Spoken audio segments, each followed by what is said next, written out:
WJLA 24/7 News. This is Toyota Sports Talk.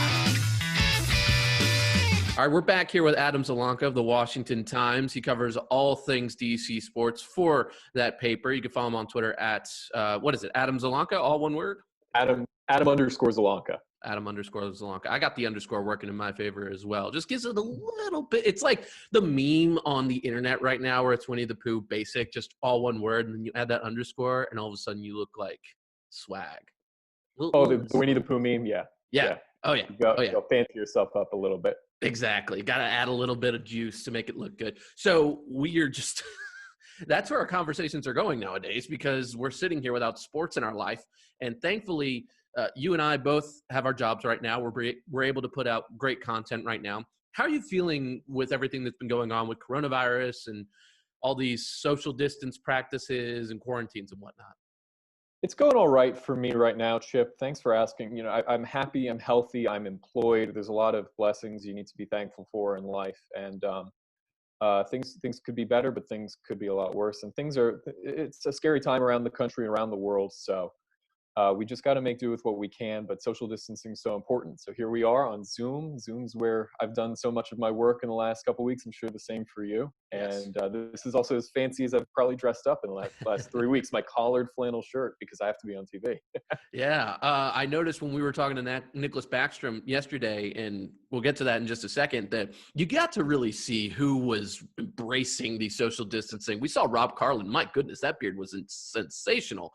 I got clean shaven. A couple people didn't. It's amazing how everyone approaches it. But yeah, man, we're all working from home, putting out great content. And Nicholas Backstrom told us that he welcomed his third child into the world, Elise, over the weekend. They came back home. So it feels as though Nicholas Backstrom, from what we heard yesterday, Adam, kind of has a bigger understanding of what really is going on the front lines because he was in a hospital where a lot of these patients are probably going right now. That's right. And that wasn't too long ago. I think he said that they just came home on Monday of this week from the hospital. And so he was there really recently in the middle of this pandemic. He thanked the doctors that he and his family had interacted with his fiancee, Liza. This is their third daughter, Elise. And he told us that his fiance's family wanted to have been able to come from Europe to be there for the birth, but they couldn't because the U.S. has closed its borders to the majority of European countries at this point. That's actually been in place, I guess, for 2 weeks or so now. So he said that was a hit they had to take, and it was a sad thing. But he does absolutely. He thanked everybody on the front lines, in the hospitals, every healthcare worker generally right now, and first responders too are so important to the fight against coronavirus. Absolutely. We've been seeing it around the country, and kudos to Backstrom and his family for, powering through that harrowing time, and they get a bright spot out of it, bringing new life into the house. And Backstrom is still getting used to being a full-time dad. We've seen the video of him playing goalkeeper against his son in his driveway. He said he was thankful to have a backyard to go out and get fresh air. And I imagine a lot of these athletes, at least the ones that you're talking to, are kind of going through this same period of uncertainty, not so much when hockey's going to be back, but how long they can wait until they can get back on the ice. Mm-hmm. I was just thinking too, we've had 3 Capitals players have new babies come into the world just in the month of March, because TJ Oshie and Nick Jensen each also welcomed a new baby a couple weeks ago now. So everybody there right now, they kind of get to be stay-at-home dads because of the NHL break.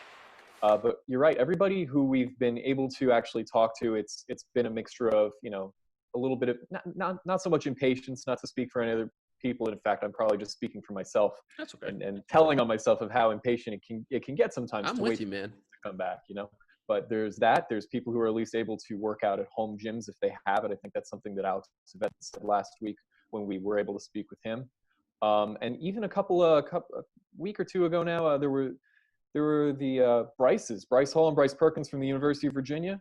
So they had a conference call. They're ready. They're trying to get ready for the NFL draft, and that's another big uncertain thing. The NFL draft right now is still scheduled for April 23rd through 25th, but there's no interaction really between teams and prospects. It's just they have to kind of rely on the film that they know they have this game film from college, and hope that scouts can rely on that. And honestly, FaceTime calls. One of them, I believe, Bryce Hall said that he had FaceTimed with an NFL coach, and they tried to have a meeting that way.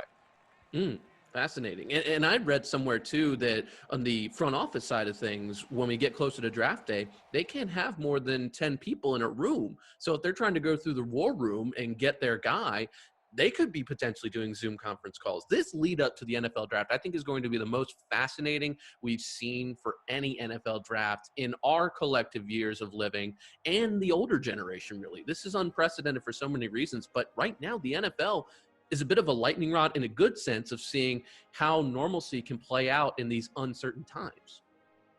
It is. I don't know if the Washington Redskins have a plan yet for where their war room is going to be, because Virginia has put in a stay-at-home order earlier this week, and their headquarters are in Ashburn, Virginia. We're reading New Orleans Saints are going to go to this brewery in New Orleans. The Gail Benson, the owner of the Saints, also owns, for the Saints to have their war room for the draft there.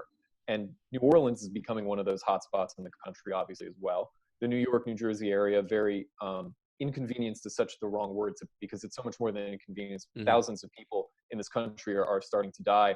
But I'm from New Jersey. New Jersey and New York are in a really bad shape right now. So I guess the NFL needed to make sure everyone could still be on some semblance of a level playing field, and they recommended teams who couldn't use their own facilities as a war room to basically rent out conference room in the local hotel, and that's certainly not what people are used to.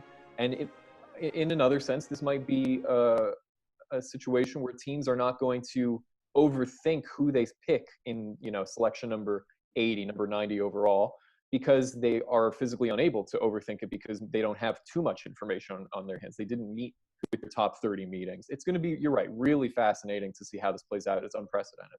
Time for a break, but when we return, Allison Starling of ABC 7 sits down with Mr. National Ryan Zimmerman to see how he and his family are spending their free time. Keep it locked.